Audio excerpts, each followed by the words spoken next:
Hi everyone, it's Katie. Welcome to my channel, Chords Records. I'm a little bit under the weather. I've got COVID, but I didn't want to miss this week's video because something really special arrived in the mail. Stevie Nicks Bella Donna from Rhino Fidelity. The limited edition 5,000, what number is mine? 1,899. Out of 5,000. Oh my goodness, what an absolute treat of an album this is. It's just phenomenal. Beautiful packaging as always with Rhino Hifi. Black, my fingerprints are a little bit on it, which is a bit unfortunate, but just beautiful. So it comes in this gatefold, obviously with the obi strip.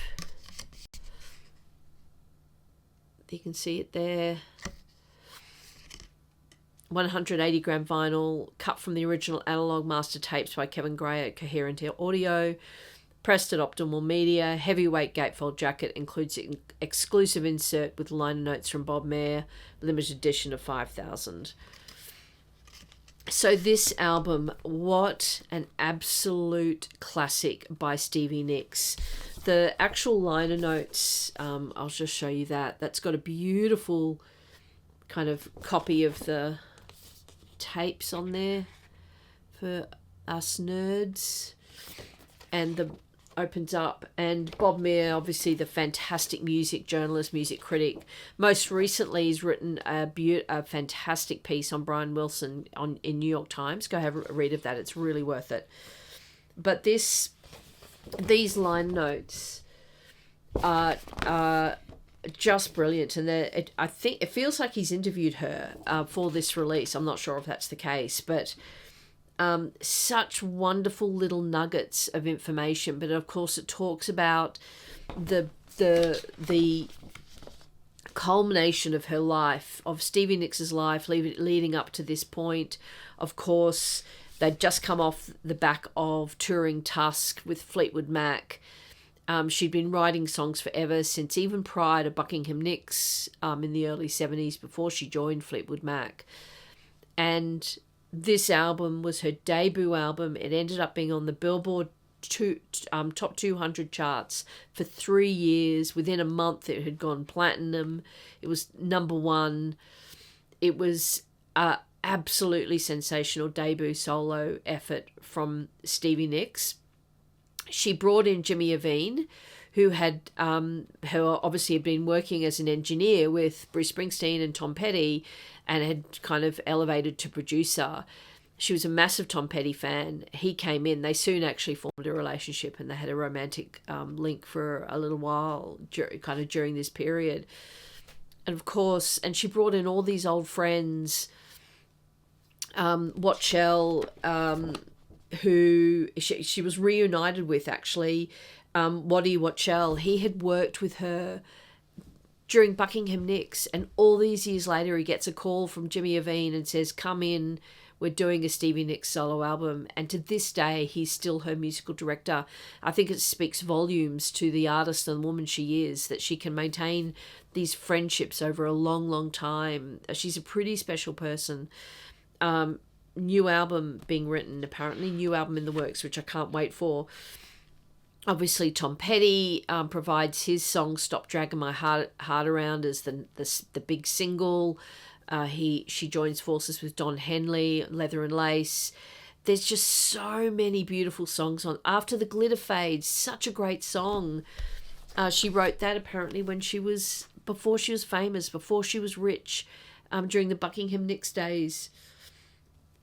Edge of 17. Oh, White Winged Dove, my goodness. It's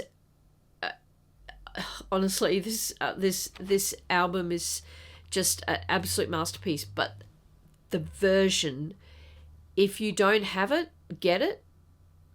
You must replace your old copies. This is the definitive version in my mind. Now, I will say we have a fantastic Stevie Nicks box set. This one, it's called Stand Back, 1981 to 2017, which is essentially her entire solo career. And it's about 6 albums, it's about 6 albums, I think. Just all her singles, or just all these songs. It's not albums specifically, it's just all these tracks. This is fantastic. It was released on Rhino as well.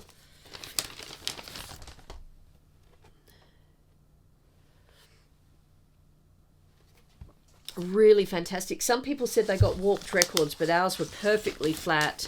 And it's really just a collector's item. I mean, are you going to play all 6? I don't know, maybe you would. But we got that when it came out. Absolutely love it. And of course, a classic Buckingham Nicks album, which I've got 2 versions, which I'm lucky enough. I've got the original. Now with Fleetwood Mac, with his hype sticker. So this was a kind of a repress from 1977. I was very happy to pick this up quite a long time ago. And then sort of recently, in the last 2 or 3 years, I picked up this Australian version, slightly dirty cover, but this beautiful, you can see this beautiful blue foil effect on it, which was also just a fantastic find. I'm a massive, massive fan. And then just a couple of other things I wanted to show you. Last year, Andrew Bird and Maddie Cunningham released a full version, song for song, reproduction of Buckingham Nicks. 2 amazing folk singers. This is really worth listening to. They replicate it so beautifully, but in their own unique styles. And I just love this record. So if you're a massive Stevie Nicks fan, this is a really good one to get. And then a couple of other things I just wanted to share with you.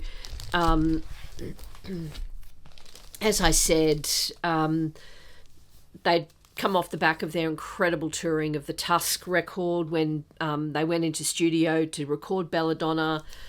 This album here is very special in my collection. It's from when I was a teenager. Tango in the Night. This is my original Australian version. I just used to pore over this cover. I absolutely loved it. And then finally, of course, MoFi is putting out some fantastic Fleetwood Mac back catalogue.